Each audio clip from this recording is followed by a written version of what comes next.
రాష్ట్ర ముఖ్యమంత్రి వర్యులు మన ప్రియతమ నాయకుడు రేవంత్ రెడ్డి గారిని మాట్లాడాల్సిందిగా కోరుతా ఉన్నాం.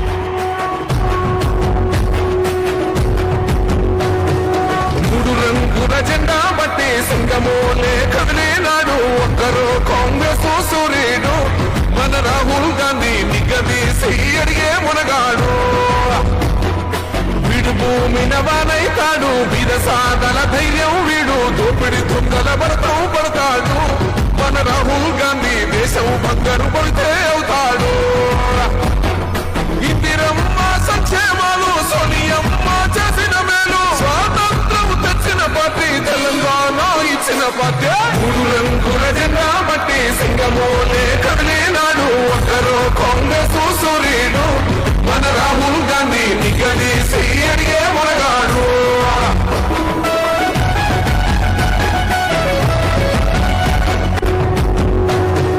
మూడు రంగుల జెండా బట్టి సింగమోలే కదిలేనాడు ఒక్కరో కాంగ్రెస్ సూర్యుడు మన రాహుల్ గాంధీ నిగదీసి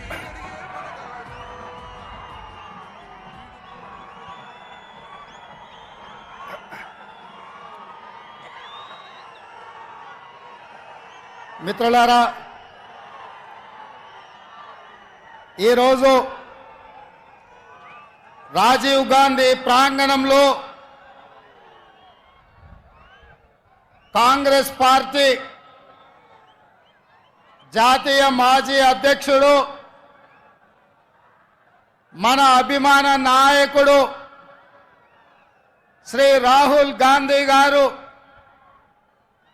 అఖిల భారత కాంగ్రెస్ పార్టీ జాతీయ ఎన్నికల మేనిఫెస్టోను ఈ తెలంగాణ గడ్డ మీద నుంచి విడుదల చేసి ఏ గడ్డ మీద నుంచి అయితే సెప్టెంబర్ 17 నాడు శ్రీమతి సోనియా గాంధీ గారు తెలంగాణకు 6 గ్యారెంటీలు ఇచ్చి ఈ తెలంగాణ రాష్ట్రంలో 3 రంగుల జెండాను రెపరెపలాడించిందో అదే గడ్డ మీద నుంచి మన అభిమాన నాయకుడు శ్రీ రాహుల్ గాంధీ గారు ఈ జాతికి 5 గ్యారెంటీలను అంకితం చేయడం ద్వారా జూన్ 4 తారీఖు నాడు రాబోయే ఎన్నికల ఫలితాలలో ఇండియా కూటమిని గెలిపించి జూన్ 9 తారీఖు నాడు ఢిల్లీలో ఎర్రకోట మీద మువ్వన్నెల జెండా ఎగరేయడానికి ఈరోజు వారు ఇక్కడికి రావడం జరిగింది. మిత్రులారా, ఉత్తర తెలంగాణ నుంచి గోదావరి నది, దక్షిణ తెలంగాణ నుంచి కృష్ణా నది పోటెత్తి తుక్కుగూడలో సునామీని సృష్టిస్తే ఎట్లా ఉంటుందో వందలు వేలు లక్షలలో కాంగ్రెస్ పార్టీ కార్యకర్తలు రాజీవ్ గాంధీ ప్రాంగణం తుక్కుగూడలో కదము తొక్కితే ఆనాడు బీఆర్ఎస్ ను తుక్కుగా ఎట్లా తొక్కిండ్రో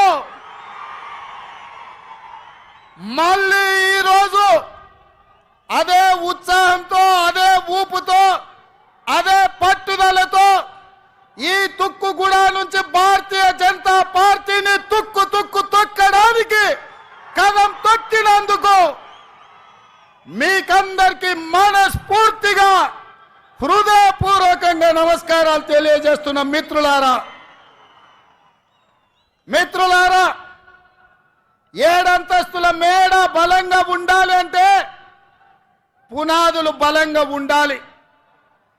తెలంగాణ రాష్ట్రమే కాదు, దేశ రాజకీయాలలో కాంగ్రెస్ పార్టీ అధికారంలోకి రావాలి అంటే కార్యకర్తల పునాదులు బలంగా ఉండాలి.